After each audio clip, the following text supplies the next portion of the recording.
चालू असणारं या ठिकाणी आपलं कठोपनिषद आणि कठोपनिषदाचा असणारा सहना अवतु सहनौ भुनक्तु सहवीर्यं करवावहै तेजस्विना वधीतमस्तु मा विद्विषावहैः. ओम शांती शांती शांती. हा झाला आता शांती मंत्र, शांतीपाठ पाहिला. प्रत्येक उपनिषदाचा आपापला एक वेगवेगळा असणारा शांतीपाठ आहे. एकंदरीत या वेदांत असेल, वेदांत शास्त्रामध्ये किंवा प्रस्थानत्रयामध्ये त्या ठिकाणी दशशांती मंत्र आहेत. आणि त्यानंतर असणारे आचार्य परंपरेचा उल्लेख, दक्षिणामूर्ती स्तोत्राचं पठण आणि त्यानंतर पाठारंभ अशी ही परंपरा आहे. परंतु या ठिकाणी तेवढा हे सगळं करायला जवळपास 5 ते 10 मिनिटाचा वेळ लागतो. म्हणून आपण फक्त त्यातला जो उपनिषद पठन करणार आहोत त्याचा जो शांतीपाठ आहे तो या ठिकाणी आपण म्हणून पाठाला आरंभ करणार आहोत. सह नह अवतु. अवतु म्हणजे रक्षण करणं. कोणाची? गुरु आणि शिष्य हे दोघंही कोणाकडे? विश्वात्मक जो परमेश्वर आहे, ते ब्रह्मतत्व आहे, त्या विश्वात्मक परमेश्वराकडे काय करतायत? प्रार्थना करतायत. प्रार्थना करून काय म्हणतात? सहनः अवतु. आमच्या दोघांची अवतु म्हणजे रक्षा करणे, अवरक्षा करणे. अवत्वं माम अवभक्तारम अवश्रोतारम अवधातारम. आपण त्या ठिकाणी गणपती अथर्वशीर्ष म्हणतो, त्यामध्ये आपण सगळं म्हणतो. अवत्वं माम. अव म्हणजे रक्षा कर. कोण? हे भगवान गणेशा, तू काय कर? आमची रक्षा कर. त्याप्रमाणे इथं अव म्हणजे काय?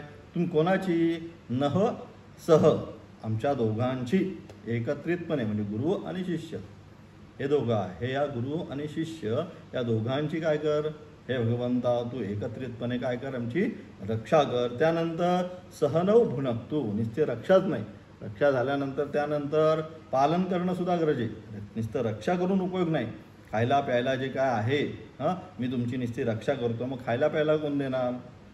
आणि म्हणून अशा प्रकारे पालन, ज्या अपेक्षित गरजा आहेत जीवनाला किंवा अध्ययनासाठी जे काय अपेक्षित गरज आहे त्या सगळ्या गोष्टींची पुणे फार काय नाही आहे, पण भिक्षाटनादी, वस्त्र, निवारा हे जे काय अपेक्षित आहे यासुद्धा गोष्टी काय देऊन तू आमचं काय रक्षा पण कर आणि पालनसुद्धा कर. 2 गोष्टी प्राप्त होणार आहे का?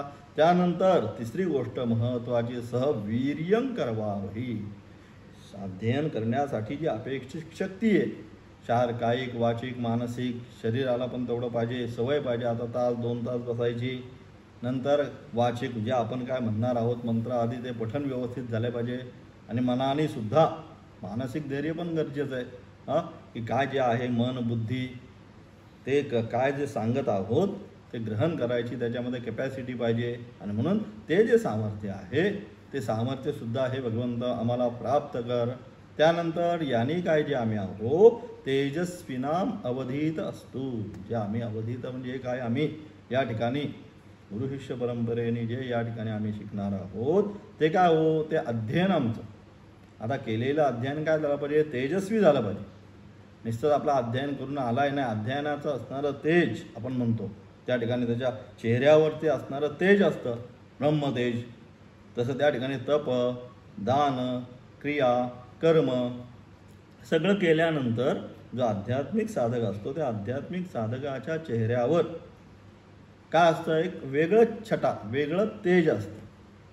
ते जे तेज आहे किंवा आम्ही जे अध्ययन केलेलं आहे ते अध्ययन कसं असावं? नुसतंच अध्ययन नसावं, तर तेजस्वी असावं. तेजस्वी असावं याचा दुसरा अर्थसुद्धा की तो जो शिष्य आहे तो दुसऱ्याला ते पुन्हा शिकवण्यासाठी तयारीचा व्हावा, त्या अनुषंगाने त्याने ते संपूर्ण अध्ययन करून घ्यावं. म्हणून तेजस्विना अवधीतमस्तु. आणि शेवट सांगितलं मा विद्विषावही. म्हणजे आमच्या दोघांमध्ये गुरु आणि शिष्य आमच्या परस्परामध्ये कधीही काय द्वेष निर्माण होऊ नये. आम्ही कायम एकोप्याने एकसारखं आम्ही दोघांनी राहावं. आणि अशी असणारी ही परंपरा अध्ययन आणि अध्यापनाची अखंड अव्याहत संप्रदाय सम्यक प्रदाती इति संप्रदाय. जसं घेतलेलं आहे गुरूंकडनं तसंच शिष्याला दिलेलं आहे. आणि तसंच शिष्याने काय करायचं आहे? आपल्याकडे घेऊन तसंच त्याच्या पुढे ट्रान्सफर करायचं शिष्याकडे. त्याला आपण संप्रदाय असं म्हणतो. आणि अशा अनुषंगाने संप्रदायाचा असणारा हा या ठिकाणी शांती करून या ठिकाणी पुन्हा म्हणतात ओम शांती. आध्यात्मिक, आदिभौतिक आणि आदिदैविक 3 वेळाच का? 4 वेळा का नाही? तर 3 वेळा म्हणायचं कारण आध्यात्मिक शरीर आधी भौतिक म्हणजे आपल्या आसपास, आणि आधी दैविक म्हणजे पाऊस आधी ऊन वारा या सगळ्यापासून काय जी विघ्न येतात. शरीर जरी आजारी पडलं, तुम्हाला आता ताप आला, पळसा आलं, खोकला आला, काय ते दुखतंय, हे दुखतंय, ते दुखतंय, तुम्ही पाठाला बसू शकणार आहे का? नाही. म्हणून आध्यात्मिक शरीर जे आहे, शरीर निरोगी असावं. शरीर आद्यम खलु धर्म साधनम. शरीर जे आहे हे शरीर काय सांगितलं? धर्माचं मुख्य साधन शरीर आहे. शरीर व्यवस्थित असेल तर सगळं व्यवस्थित होतं. म्हणजे व्यावहारिक असेल अथवा पारमार्थामध्ये सुद्धा शरीर त्या ठिकाणी तेवढं बसायची त्याची कपॅसिटी पाहिजे. आपण म्हणतो त्याची बैठक किती वेळ बसतोय ते यम नियम आसन. तिसरा आसन आहे की किती वेळ तो त्या ठिकाणी ती बैठक त्याची आहे. म्हणून शरीर व्यवस्थित पाहिजे. त्यानंतर शरीर व्यवस्थित आहे आध्यात्मिक आधी भौतिक आसपासचा असणारा सपरिवार किंवा आसपासचा असणारा सगळा परिसर जो आहे तो सुद्धा कसा पाहिजे? अनुकूल पाहिजे. आता मी पाठ चालू केला आणि पलीकडे कोणीतरी मोठ्याने स्पीकर लावून ठेवला किंवा तिथे मागे धिंगाणा चालू झाला काहीतरी, असं जे आहे हे सगळं काय होईल? आपला पाठाला विघ्न निर्माण करणार. पण आम्ही ज्या ठिकाणी राहत आहोत, ज्या ठिकाणी पठण पाठन आमचं चालतं, तो जो परिसर आहे भौतिक परिसर, आमच्या आसपासचा असणारा परिसर, तो सुद्धा काय हो? तो सुद्धा आमच्या अध्ययनाच्या अनुकूल. म्हणजे त्याच्यापासून आम्हाला कुठलंही नाही तर अध्ययनात 5-5 मिनिटांनी कोण बोलणार रे, त्याला शांत कर रे, तो का तिकडे वरतोय, त्याला गप्प बसव रे, ती मुलं काय खेळत आहेत त्यांना इकडे आणून बसवा. त्यामुळे काय होणार आहे? त्या अध्यायामधलं जे ट्युनिंग आहे किंवा त्याच्यामधला जो फ्लो आहे तो फ्लो राहणार नाही. मग जे काय शिकवायचं एकदा माणूस डिस्टर्ब झाला की मग काय जो मनामध्ये विषय चाललेला असतो, जे तैलधारा व चिंतन झालेलं असतं ते काय होतं? ते त्या ठिकाणी थांबतं. म्हणून काय? आसपासचा असणारा परिसर भौतिक परिस्थिती जी आहे ती सुद्धा व्यवस्थित असावी. आणि शेवट सांगितलं आधिदैविक. आधिदैविक म्हणजे फार ऊन पण नसावं. फार ऊन जरी झालं तरी आपल्याला शिकवता येणार नाही. अत्यंत उष्ण असल्यानंतर फार थंडी नसावी, त्याच्यामध्ये पण होणार नाही. अत्यंत जर पाऊस आता असेल तर काय? मग अत्यंत पाऊस आल्यानंतर आपल्याकडे विघ्न निर्माण होईल. काय? नेट त्याची वायरच तुटेल, हेच होईल, मग झालं विघ्न. म्हणजे हे सुद्धा जे आहे आधी याला म्हणतात दैविक. पाऊस ऊन वारा याच्यापासून आमच्या पाठामध्ये कुठल्याही प्रकारचं विघ्न येऊ नये म्हणून ही परमेश्वराकडे असणारी प्रार्थना आणि त्या प्रार्थनेबरोबर असणारा हा शांती पाठ. हा शांती पाठ करून प्रत्येक ठिकाणी कुठला उपनिषद असेल किंवा जो काही अध्ययन असेल त्या अध्ययन आणि अध्यापनाची जी परंपरा आहे त्या अध्ययन आणि अध्यापनाच्या परंपरेमध्ये हे मंगलाचरण आशीर्वादात्मक नमस्कारात्मक त्या ठिकाणी गुरूंचा आशीर्वाद घ्यायचा आहे, परमेश्वराला नमस्कार करायचा आहे आणि मग त्यानंतर अध्ययनाला सुरुवात करायची. अशा प्रकारे कठोपनिषदाचा असणारा शांतीपाठ करून या ठिकाणी आता काल तुम्हाला दाखवलं होतं पुस्तकामध्ये एका बाजूला भाष्य आहे, त्या भाष्यावरनं आता आपण थोडं पुढे जातो. तर भाष्याचा विषय जो येईल तो आधीमध्ये आता कसा समजेल तुम्ही लक्षात घ्या. पण जेवढा सोपा करून सांगण्याचा प्रयत्न आहे तेवढा मी प्रयत्न या ठिकाणी करण्याचा प्रयत्न करेल. त्या ठिकाणी पहिलं म्हणतायत काय? ओम नमो भाष्य. आता भाष्य पहिल्यांदा वाचतो आणि भाष्य वाचल्यानंतर त्याचा असणारा थोडक्यात अर्थ काय दिला आहे, त्या भाष्यामध्ये काय सांगायचं आहे ते या ठिकाणी सांगण्याचा प्रयत्न करतो. आचार्यांचं असणार भाष्य. आचार्य म्हणतात काय? ओम नमो भगवते वैवस्वताय मृत्यवे ब्रह्मविद्याचार्याय नचिकेतसे च म्हणतात. काय पहिल्या ओळीमध्ये आचार्य म्हणतात कोणाला? ब्रह्मविद्येचे आचार्य. या ठिकाणी आता कोणी उपदेश केलाय? यमाने उपदेश केलाय. मग तो काय झाला? जो उपदेश करणारा तो आचार्य. आणि कोणाला? नचिकेताला उपदेश केलाय. म्हणजे गुरु आणि शिष्य परंपरेने यमाने त्या ठिकाणी नचिकेताला हा उपदेश केला असल्यामुळे या दोघांनाही या ठिकाणी पहिल्यांदा काय केला? ह्या दोघांनाही या ठिकाणी. म्हणून या ठिकाणी ब्रह्मविद्येचे आचार्य कोण? सूर्यपुत्र आहे. त्याचं विशेषण काय आहे? त्या ठिकाणी जरी यम असला तरी त्या यमामध्ये जरी आपल्या सगळ्यांचे प्राण हरण करणारा जरी असला तरी तो काय? तो धर्मशासक आहे. धर्माच्या अनुषंगाने तो शासन करणार आहे, कुणालाही काही करणार नाही. तुझं पुण्य आणि पाप कसं आहे त्या पुण्य आणि पापाच्या अनुषंगाने शासन करणार. आणि मग असा असणारा तो सूर्यपुत्र यम, भगवान यम. आणि त्याच्याबरोबर त्या ठिकाणी ज्याला उपदेश केला, कोणाला या ठिकाणी उपदेश केलेला आहे? तर नचिकेत जो आहे की जो आपल्या वडील रागवले. आणि वडील रागवले म्हणून काय म्हणतात? जा मृत्यवे त्वां ददामी ती. जा तुला मी मृत्यूला देऊन टाकलं. म्हणून वडील त्याला म्हणले. आणि वडील असं म्हटल्यानंतर त्या ठिकाणी तो यमादरबारी गेलाय. आणि यमदरबारी तो गेल्यानंतर आता काय झालं, 3 दिवस त्या ठिकाणी यम नव्हते, कुठेतरी बाहेर गेले असतील, काहीतरी कोणाचं प्राण हरायचं आहे, कोणाचं काय करायचं म्हणून ते बाहेर गेले असतील. 3 दिवस हा नचिकेत त्या ठिकाणी तसाच राहतो. आणि म्हणून ऋषीपुत्र आपल्या घरामध्ये असाच काही न खाता काही न पिता असाच राहिला. म्हणून यमाला आल्यानंतर दुःख होतं आणि म्हणून हे 3 वर त्या ठिकाणी मागून. मग त्या 3 वरामध्ये नचिकेत आहे, त्या 3रा वर जो आहे हा ब्रह्मविद्येचा मागून. पहिल्यामध्ये वडील जे रागवलेले आहेत ते शांत व्हावे, दुसऱ्यामध्ये अग्निविद्या अग्निकार्य आदी विद्या जी आहे ती मागून घेतली, आणि 3रा जे आहे वर त्या 3ऱ्या वरामध्ये या ठिकाणी नचिकेत यमाकडे ब्रह्मविद्येसंबंधी. आता ब्रह्मविद्या काय याचं पूर्ण विश्लेषण मागच्या 2 आणि 3 पाठामध्ये परिपूर्ण केलेलं आहे. ही असणारी अध्यात्मविद्या, त्या अध्यात्मविद्येचा उपदेश या ठिकाणी यम कोणाला, तर नचिकेताला करतात. आणि म्हणून अशा प्रकारे या दोघांनाही म्हणतात. कोणाला, या ठिकाणी यम आणि नचिकेत यांचा असणारा संवाद. आणि त्यांच्यामुळे हे उपनिषद काय झालं, आम्हाला अध्ययन करण्यासाठी प्राप्त झालं. म्हणून यम आणि नचिकेत या दोघांनाही काय करतोय, या ठिकाणी नमो भगवते, या दोघांनाही या ठिकाणी मी नमस्कार करत आहे असं आचार्य या ठिकाणी म्हणतात. अथ त्यानंतर म्हणतात काय, अथ कठोपनिषद वल्लीनाम सुखात प्रबोधनार्थम अल्पग्रंथाः वृत्ती आरभ्यते. अथ म्हणजे सुरुवात. मागे पाहिलं आपण ज्या ज्या ठिकाणी अथ येतो, अथ आणि तस्मात् हे 2 शब्द महत्त्वाचे. तस्मात् म्हणजे निर्मळ, तस्मात् शास्त्रं प्रमाणन्ते, तस्मात् युद्धस्व भारत. संस्कृत शिकत असताना हे 2 शब्द अत्यंत महत्त्वाचे. अथ म्हणजे आता सुरुवात झाली, तस्मात् म्हणजे म्हणून, कारण देतो आपण, म्हणून तस्मात् शास्त्रं प्रमाणते, म्हणून किंवा त्यानंतर तस्मात् युद्धस्व भारत. हे अर्जुना, हे सगळं मी तुला सांगितलंय आणि म्हणून काय, तुला आता युद्धच केलं पाहिजे. आता शांत बसून तुला चालणार नाही. हे सगळं तुला सांगितलं काय काय आहे काय काय नाही.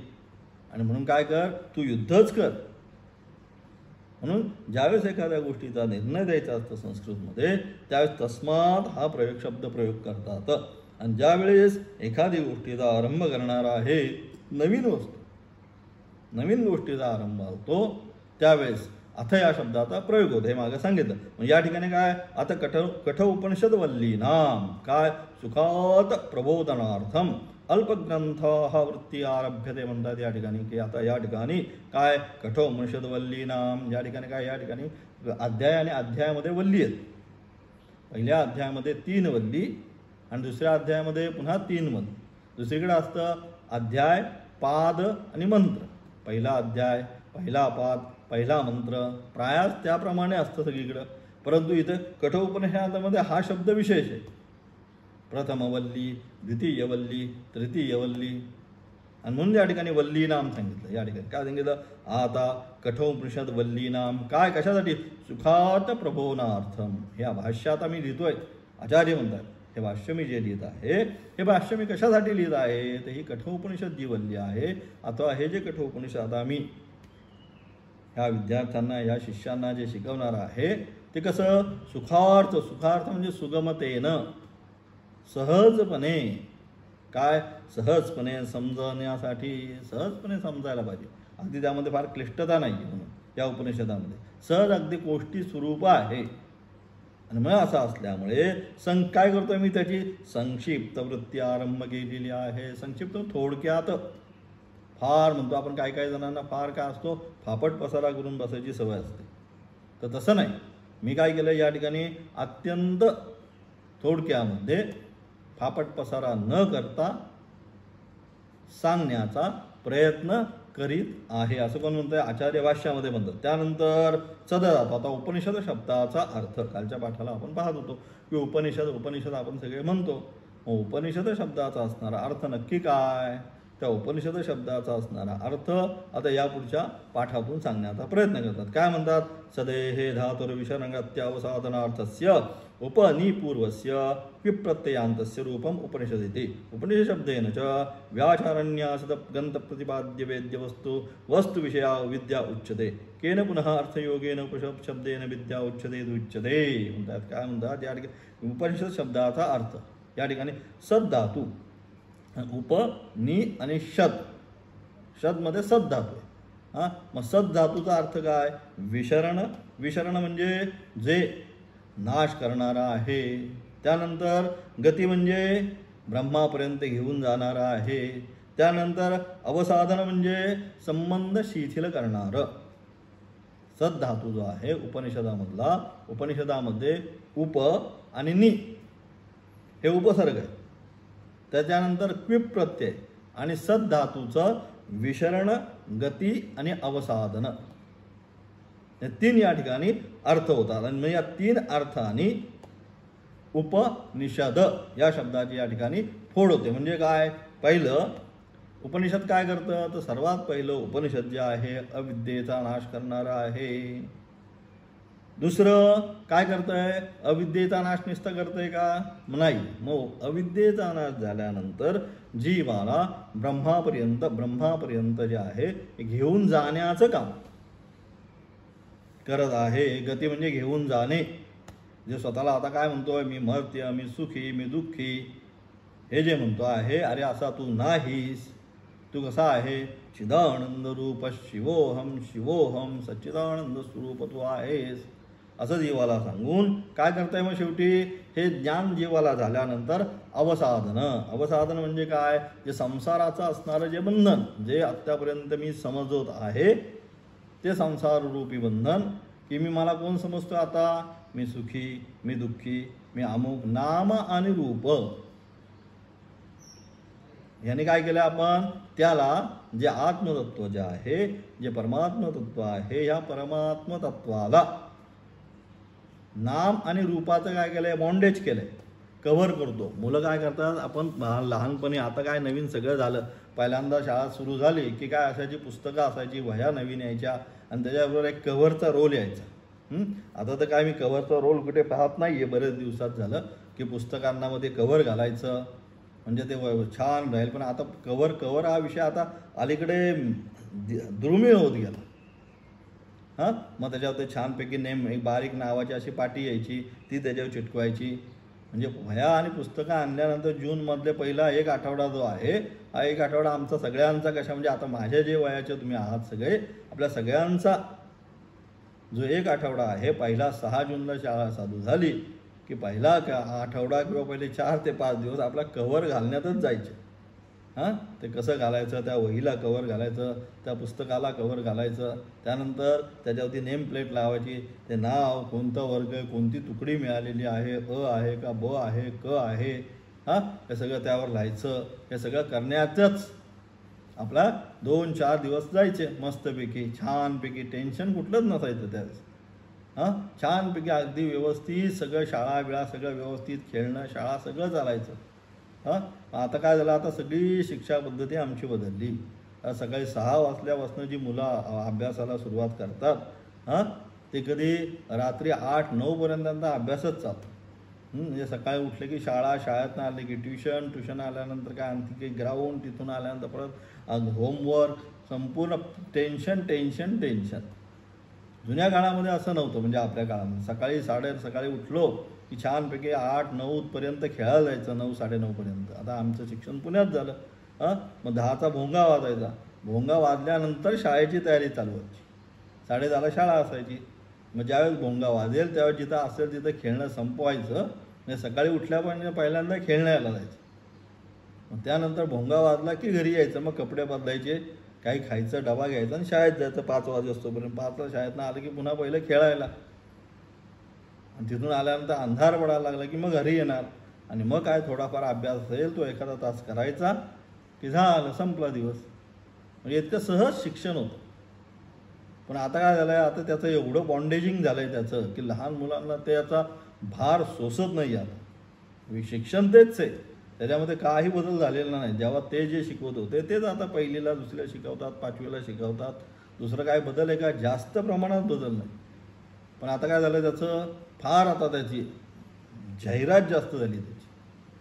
असो, म्हणून त्यावेळेस काय कवर, तसं आपण इथं काय झालं, आता कवरवरनं आपण तिकडे गेलो. मग कवर काय झालं, या ठिकाणी सुद्धा काय, हा जो परमात्मा आहे, हा जो आत्मा आहे, हा जो जीवात्मा आहे, त्याला आपण काय केलं, बॉन्डेज केलं, कवर लावलं. कसं? नाम आणि रूपाचं. या असा शरीराचा, मी एवढ्या उंचीचा, एवढ्या त्याचा, तसा अमुक तमुक या ह्याच्यामध्ये निर्माण झालेला, हा माझी जाती, हे ते सगळ्याचं त्याला काय केलं, कव्हर केलं. आणि नंतर त्याला नाव लावलं, मी अमुक, मी स्वामी, मी तमुक, मी राम, मी श्याम. मग काय झालं, तोच असणारा परमात्मा ज्या वेळेस या बॉन्डेजमध्ये येतो त्यावेळेस तो काय, जीवात्मा. मग त्याला तो जीवात्मा. मग अशा प्रकारे एकदा तो जीवात्मा झाला की मग काय, त्या शरीराच्या अनुषंगाने, शरीराची असणारी सुख दुःख त्याच्या अनुषंगाने, त्याच्या जशाचे संबंध मांडलेले आहेत, हा माझा मुलगा, ही पत्नी, हे अमुक, हा तमुक, हा मित्र, हे जेवढ्या जेवढ्यांशी त्या शरीराच्या अनुषंगाने निर्माण झालेले जे संबंध आहेत, मग काय होतंय, ती त्यांची असणारी सगळी सुख आणि दुःख कोणाला, पुन्हा ह्याला पण अनुभवायला लागतं. मग काय होतं, मग असणारा जो सुखी जीव तो काय होतो, दुःखामध्ये पडतो. आणि मग काय, सगळ्यांचं आपण म्हणतो, कधी कधी एखाद्याला काय असतं, आपल्यापेक्षा दुसऱ्यांचं सगळ्यांचं घेऊन बसायची फार सवय असते. स्वतःचं काय नाही, पण दुसऱ्याच्या ह्याने फार तो दुःखी होत असतो. आता सगळ्यांचं घेऊन बसतो आणि मग काय, फक्त दुःख लो दुःख, अलग अलग. मग त्याला फक्त चिंतामणी, त्याचं काय होईल, त्याचं काय होईल, त्याचं काय होईल, फक्त चिंता, त्याला दुसरं काही नाही. कधी याला बॉन्डेज करतो, अलग अलग. जे आहे वास्तविक आत्मतत्व जे आहे, त्या आत्मतत्वाला ज्या वेळेस या नाम आणि रूपाने, बघा तुम्ही, वास्तविक काय, चिदानंद वास्तविक ज्यावेळेस नाम आणि रूपाचा तुम्ही त्याग करता, कधी, सुषुप्त अवस्थेमध्ये. बरोबर, आपल्यामध्ये 3 अवस्था आहे. कोणकोणती? जाग्रत, स्वप्न आणि सुषुप्ती. आता ही जाग्रत अवस्था आहे, तुम्ही ऐकता वगैरे सगळं. त्यानंतर आपण निद्रा अवस्थेमध्ये जातो, स्वप्न अवस्थेमध्ये अथवा निद्रा अवस्थेमध्ये जातो. आणि त्यानंतर सुषुप्ती अवस्थेमध्ये जातो. सुषुप्ती अवस्थेमध्ये जातो म्हणजे काय, अत्यंत गाढ निद्रा आपल्याला लागते. मग ही जी सुषुप्ती अवस्था आहे, या सुषुप्ती अवस्थेमध्ये काय विषय आहेत का आपल्याकडं? काहीच विषय नसतो. असतो स्वप्नावस्थेमध्ये तरी विषय असतात, वासनांचे संस्कार त्या ठिकाणी दिसतात आणि त्याने आपण सुखदुःखी होतो. पण अत्यंत जी गाढ निद्रा अवस्था आहे, सुषुप्ती जी अवस्था आहे, या सुषुप्ती अवस्थेमध्ये काही नसतं. सुषुप्ती अवस्थेमध्ये, मग अशा सुषुप्ती अवस्थेमध्ये विषयाविना काय करतो आपण, सुखाने झोपतोच. मग आपण उठल्यानंतर वा, आज काय छान झोप झाली, हा जो अनुभव आहे त्या ठिकाणी कुठले, मी सुखाने झोपलो, हा जो अनुभव होता, हा अनुभव का आला, विषयाविना. तिथं तो स्वस्वरूपामध्ये आपलं जे स्वरूप आहे त्या आपल्या स्वरूपाशी जवळ जाऊन थांबलाय, म्हणून तो अनुभव आला. म्हणून ज्यावेळेस उठला त्यावेळेस काय झाला, पुन्हा शरीराशी नामरूपाशी तादात्म्य पावला. जसा नामरूपाशी तादात्म्य पावला तसा काय, मग पुन्हा संसार, आज हे करायचं, शेतात जायचं, कामाला जायचं, अमुक करायचं, ही फाईल कंप्लीट करायची, ती फाईल कंप्लीट करायची, झालं सगळं. पुन्हा काय, पुन्हा दुःखालंब आरंभ. म्हणजे अशा प्रकारे असणारा तो वास्तविक कोण आहे, परमात्माचे, आत्माचे. परंतु ज्यावेळेस नाम आणि रूपाने त्याला बंधन प्राप्त होतं त्यावेळेस तो सुखदुःखी होतो आणि नामरूपाचं बंधन, बॉन्डेज सोडून देतो. मी कोण आहे, चिदानंद रूप शिवोहम शिवोहम. त्यावेळेस त्याला काय, स्वतःचं स्वरूप कळतं, सच्चिदानंद स्वरूप जे आहे हे माझं स्वरूप आहे हे कळतं. अशा प्रकारे काय, मग हे जे आहे हे कोण प्राप्त करून देतं, हे उपनिषद प्राप्त करून देतं, ही ब्रह्मविद्या प्राप्त करून देते, स्वस्वरूपाची प्राप्ती. म्हणून उपनिषद शब्देनं ज्या ग्रंथाची आम्ही व्याख्या करू इच्छितो त्याचे प्रतिपाद्य आणि वेद्य ब्रह्मविषयक विद्येचे प्रतिपादन केले जाते. काय उपनिषदामधून प्रतिपादन केलं जातं आणि काय जाणतात, प्रतिपादन करणारा म्हणजे मी इथं समजा, आणि तुम्ही काय वेद्य, तुम्ही जाणताय. काय सांगताय स्वामीजी, आज काय पाठ होणार आहे, मग काय सांगणार आहे या सगळ्यामधून, तर ब्रह्मविषयक विद्येचे हे संपूर्ण जी उपनिषद आहे, अथवा प्रस्थानत्रय वेदांत आहे, या संपूर्ण वेदांतामधून, प्रस्थानत्रयामधून काय होतं, फक्त आणि फक्त ब्रह्मविद्या जी आहे त्या ब्रह्मविद्येचे प्रतिपादन केले जाते. कोणत्या अर्थाच्या योगाने उपनिषद शब्दाने विद्या हा अर्थ प्रतिपादित होतो ते सांगतात. मग उपनिषद शब्दाने ब्रह्मविद्याच प्रतिपादित होते, कारण ब्रह्मविद्या ही उपनिषद आहे. कोण? कठादी जे आहे ते सांगतात. मग उपनिषद शब्दानेच ब्रह्मविद्या प्रतिपादित होते. हे कोणत्या अर्थानं तुम्ही सांगता? उपनिषद शब्दाचा मूल अर्थ काय ते पुन्हा सांगण्याचा प्रयत्न करतात. ये मुमुक्षवः दृष्टानुश्रविक विषय वितृष्णा संदा उपनिषद शब्दवाच्यम वक्ष्यमान रक्षणां विद्या उपसद्योपगम्य तन्निष्ठतया निश्चयेन शीलयन्ति तेषाम् अविद्यादेहे संसारबीजस्य विशरणात् हिंसनात् विनाशनात् इति अनेन अर्थयोगेन विद्या उपनिषद इति उच्यते. तथा च वक्ष्यति निचायतं मृत्युमुखात् प्रमुच्यते. त्यानंतर या ठिकाणी म्हणतात, जो मोक्षगामी साधक, ज्याला आता काय मोक्षाची इच्छा झालेली आहे, विवेक वैराग्य ज्याला आता प्राप्त झालेला आहे, असा विवेक वैराग्य प्राप्त झालेला आणि मोक्षकामी असणारा साधक काय, लौकिक व पारलौकिक विषयापासून विरक्त होऊन त्याला आता काही नको. इह मूत्रफल भोग विराग हा सांगितलं. यामध्ये पण, या जगतामध्ये पण काही पाहिजे नको आणि स्वर्गादी लोकामध्ये सुद्धा मला वरती जाऊन मी सुखाने अनुभव काही नको. म्हणून इहमूत्र फलभोग विराग हा, या लोकामध्ये आणि पारलौकीमध्ये कुठेही आता सुखाची याच्या मनामध्ये इच्छा राहिलेली नाही असा असणारा, म्हणून लौकिक व पारलौकिक सांगितलं. काय सांगितलं? विषयांपासून विरक्त झालेला, तिथले सुद्धा आता याला काही विषय नको. स्वर्गलोकामधले मला तिथं जाईल अमुक सुख अनुभव काही नाही असा जो साधक आहे, विषयांपासून विरक्त होऊन काय उपनिषद शब्द वाच्य अथवा पुढे सांगितल्या जाणाऱ्या शब्दांयुक्त विद्येच्या जवळ जाऊन, अर्थात विद्या प्राप्त करून, उपनिषद शब्दाने जी विद्या सांगितलेली आहे कोणती? तर ब्रह्मविद्या. बरोबर? उपनिषद शब्दाने जी ब्रह्मविद्या सांगितलेली आहे त्याने काय, अर्थात विद्या प्राप्त करून तिच्या निष्ठेने निश्चयपूर्वक अभ्यास करतात. अलग लक्षात, म्हणजे उपनिषद म्हणजे ब्रह्मविद्या जी आहे, उपनिषदांच्या द्वारे जी ब्रह्मविद्या सांगितलेली आहे त्या ब्रह्मविद्येचं कोण? हे जे साधक आहेत, कोण? ज्यांच्या मनामध्ये कुठल्याही प्रकारची लौकिक आणि पारलौकिक विषयांची इच्छा राहिलेली नाही, जे विवेक वैराग्य समाधी गुणसंपत्ती, समाधी षटक संपत्ती आणि मोक्षत्व यांनी युक्त आहेत, असा जो साधक उपनिषदाच्या द्वारे प्रतिपादित केलेली जी ब्रह्मविद्या आहे त्या ब्रह्मविद्येचं काय करतोय? निश्चयेने अभ्यास करतात. त्या ठिकाणी आता काय निश्चय करून श्रवण मनन निधिध्यासना ही वेदांताची प्रक्रिया सांगितली. काय केलं पाहिजे? पहिलं सगळं श्रवण करून घेतलं पाहिजे, नंतर एकांते सुखमाप्स्यताम मनन केलं पाहिजे, नंतर निधिध्यासना जे काय आपण झालेला आहे मननानंतर स्थिर झालेला सिद्धांत तो काय केला पाहिजे? त्याच्यावर दृढ झालं पाहिजे. ही झाली वेदांताची प्रक्रिया. श्रवण म्हणजे सगळं पहिल्यांदा ऐकून घेतलं पाहिजे गुरुमुखातून जे काय आहे ते. गाय जशी आहे, काय पहिल्यांदा करते? जेवढा तुम्ही चारा टाकाल तेवढा चारा काय करते? खाऊन घेते. श्रवण.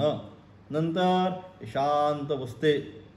मनन म्हणजे जो खाल्लेला जो चारा आहे ती काय करते? रवंत करते. म्हणजे काय करते? ती पुन्हा आपल्या तोंडामध्ये आणते आणि ती काय करते? रवंत हळूहळू शांत डोळे मिटते आणि शांत तेच जे आहे चारा ते रवंत करत करत करत त्याचा काय करते? आनंद घेत बसते. बरोबर? तसं श्रवण झाल्यानंतर एकांतामध्ये मनन म्हणजे रवंत करत, तेच विचार जे काय आता गुरुकडनं घेतलेले आहेत एकांतामध्ये त्याचं काय पुन्हा पुन्हा चिंतन करत राहणं आणि त्यानंतर स्थिर, त्यानंतर सगळं श्रवण मनन झालं, रवंत झालं सगळं, खाऊन झाल्यानंतर काय शांत झोपी जाते. मग अगदी मस्त शांत. मग चेहरा कुठलाही त्याचा निरागस भाव असतो. आपण पाहिलं ज्यांच्याकडे असतील गाई बैल बघा, त्यांच्या मग सगळं रवंथ वगैरे झालं की निरागस भावाने असतात तिथे. ते झाली त्यांची निधिध्यासना. आता शांत, आता काय रवंथ पण करायचं नाही, खायचं पण काय, निश्चित शांतच उत्तमा सहजावस्था. ती अवस्था म्हणजे श्रवण मनन झाल्यानंतर ब्रह्मतत्व एकदा स्थिर झालं की ब्रह्मच आहे, ब्रह्माव्यतिरिक्त अन्य काही नाही. अहम ब्रह्मास्मी तत्त्वमसी अयमात्मा ब्रह्म प्रज्ञानम ब्रह्म ही जे महावाक्य आहे त्याच्याद्वारे जीवशिव ऐक्याचा जो बोध केला आहे त्याच्यामध्ये काय झाला, आता तो स्थिर झाला, निदिध्यासन त्या ठिकाणी आता तो स्थिर झाला. आणि एकदा तिथं स्थिर झाला की उत्तमा सहजा अवस्था, मन काय त्याचं उन्मनी भावाला, विषयाकडे जात नाही. आता मन उन्मनी भावाला जातं म्हणजे परमेश्वराशी एकरूपतेला जाऊन थांबतं. आणि म्हणून अशा प्रकारे निश्चयपूर्वक अभ्यास करतात, विचार करतात. त्याचे अविद्या आदी संसार बीजांचा नाश केल्यामुळे येथे उपनिषद शब्दाने म्हणून अशा प्रकारे त्याचे श्रवण आणि मनन निदिध्यासन केल्यानंतर काय होतं, तर संसार बीजांचा नाश.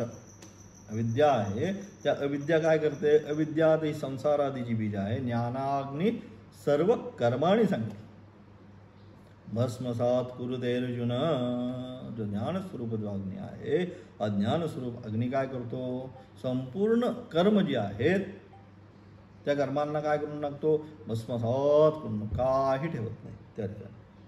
त्याप्रमाणे इथे या उपनिषदाच्या विद्येने संसार बीज जे आहे, संसार बीज कशामध्ये आहे, वासना आणि कर्म. आपल्या पुढच्या जन्माला कारण काय, तर जी आहे असणारी आपली वासना आणि आपली जी कर्म आहे, कर्म हीच आपली शिदोरी.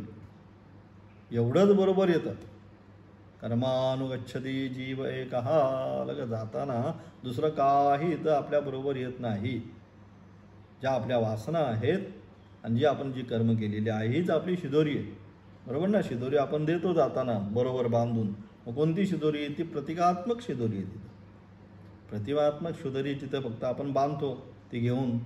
परंतु शिदोरी म्हणजे काय, शिदोरी तर हीच जी त्याची वासना आहे, ज्या ज्या ठिकाणी राहिलेली आहे, जी ज्याने कर्म केलेली आहे, मग चांगली वाईट दोन, ती काय, ती तुझी तूच घेऊन जा. आलं, कोणी घेत नाही त्याचं हे. त्या ठिकाणी वाल्या कोळीची गोष्ट तीच आहे ना. हां, जी काय तिथं कर्म केलेलं आहे, तुम्ही घेताल का त्याचा वाटा, ते म्हणतात आम्ही का घेऊ. तुझी कर्तव्य जबाबदारी आहे ती. तुझी जी कर्म आहे म्हणजेच काय, थोडक्यात तिथे सुद्धा काय सांगितलं, ती जी गोष्ट आहे वाल्या कोळीची, तिथं पण काय सांगितलं, सांगण्याचं तात्पर्य हेच आहे की ज्याची ज्याची कर्म आहेत ती ज्याने त्यांनीच फेडायची आहेत. माझी कर्म जी आहेत ह्या माझे कोणतरी शिष्य फेडतील, अमुक फेडतील, तमुक फेडतील. आपलं जे आहे हे आपणच फेडायचं, दुसरं कोणी आपलं फेडायला येणार नाही, हे सांगण्याचं तात्पर्य. आणि मग अशाप्रमाणे कर्मबीज जे आहे, कर्माचं त्या ठिकाणी बीज आहे, ते बीजाचा जोपर्यंत नाश होत नाही तोपर्यंत जन्म आणि मृत्यूचा फेरा आपल्याला चुकत नाही. म्हणून या कर्मबीजाचा नाश करण्याचं काम कोण करतं, तर ही ब्रह्मविद्या, उपनिषद विद्या. आलं लक्षात. आणि म्हणून अविद्या त्याच्या संसार बीजाचा नाश केल्यामुळे येथे उपनिषद शब्दाने ती विद्या सांगितली आहे. म्हणून इथे सुद्धा उपनिषद जो शब्द आहे त्या उपनिषद शब्दाने ती ब्रह्मविद्या, कोणती, जी संसार बीजाचा नाश करणारी आहे, अशी उपनिषद विद्या, ब्रह्मविद्या या ठिकाणी सुद्धा उपनिषद शब्दाने सांगितली आहे. त्याचप्रमाणे पुढे सुद्धा श्रुती सांगणार आहे. आणि पुढे सुद्धा म्हणजे उपनिषद आरंभ होईल, त्या आरंभ केलेल्या उपनिषदामध्ये सुद्धा हाच विषय सांगितला जाणार आहे. त्यास साक्षात अनुभव करून साधक मृत्युमुखातून बाहेर पडतो. आणि अशा उपनिषद विद्येचा किंवा त्या ब्रह्मविद्येचा काय करतोय, साक्षात अनुभव करतो. अलग लक्षात नाही, तर सांगायचं नाही आहे, अलग लक्षात. मग काय केलं पाहिजे, स्वतःमध्ये अनुभव त्याचा झाला पाहिजे. त्याचं लोका सांगे ब्रह्मज्ञान, आपण कोरडे भाषांत तसं नाही झालं पाहिजे. जे काय श्रवण मनन निधिध्यासन झाल्यानंतर त्याचा काय साक्षात अनुभव झाला पाहिजे. विद्या विनय संपन्ने ब्राह्मणे गविहस्तिनी वासुदेव सर्वम स महात्मा सुदुर्लभा सांगितलं गीते, की सर्वत्र एकच वासुदेव आहे. विदांचे तिमिरदावो विश्व स्वधर्म सूर्यभाव, सर्वांना एक समान. भूता परस्परे जडो, कोणत्या, मैत्रजीवांचे तो अनुभव आहे. सगळेजण भूत मात्र, कारण का सगळ्यामध्ये असणारं तत्व जे आहे एकच आत्मतत्व सर्वत्र अनुस्यूत असल्यामुळे हे सगळी भूत मात्र, प्राणी मात्र काय एकत्रित येऊन, परंतु एकत्रित कुठल्या उद्देशाने, मैत्रजीवांचे माऊली म्हणतात, मैत्रीच्या उद्देशाने सगळे एकत्रित येऊन. कारण का सगळ्यांमध्ये असणारं आत्मतत्व एकच असल्यामुळे हे सगळे त्या मैत्रीच्या उद्देशाने एकत्रित यावं. आणि हे म्हणून अशा प्रकारे हा अनुभव उपनिषद पठनानंतर कोणता अनुभव निर्माण होतो, तो उपनिषद पठनानंतर हाच. भूता परस्परे जडो मैत्रजीवांचे हा अनुभव आहे त्या ठिकाणी. आणि तेच या ठिकाणी सांगितलं, त्याचा साक्षात अनुभव करून काय करतो साधक जो आहे मृत्युमुखातून बाहेर पडतो. अशा प्रकारे तो साधक या उपनिषदांचा अभ्यास करतो.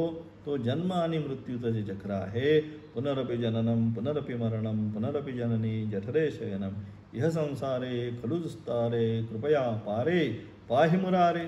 जन्ममरणाचा असणारा चक्र, या जन्ममरणाच्या चक्रातून किती वेळा जन्मा यावे, नित्य व्हावे फजित महाराज. किती वेळा जन्माला यायचं.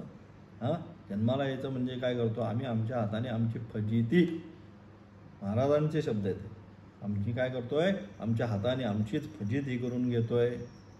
म्हणून आपल्याला आपल्या हाताने आपली फजिती करून घ्यायची नसेल तर काय केलं पाहिजे. ही उपनिषद विद्या आहे, ही ब्रह्मविद्या जी आहे त्याच्याद्वारे काय सस्वरूपाची प्राप्ती, मी कोण हे समजून घेतलं पाहिजे. मी कोण हे समजून देण्याचं कार्य जे आहे, कोण ही उपनिषद विद्या, ही ब्रह्मविद्या, ही वेदांत विद्या आपल्याला या ठिकाणी करते. अशा प्रकारे सांगून पुढे आता पुन्हा त्याचं असणारं विश्लेषण चालू होईल. आज इथपर्यंत बस. ओम तत्सत.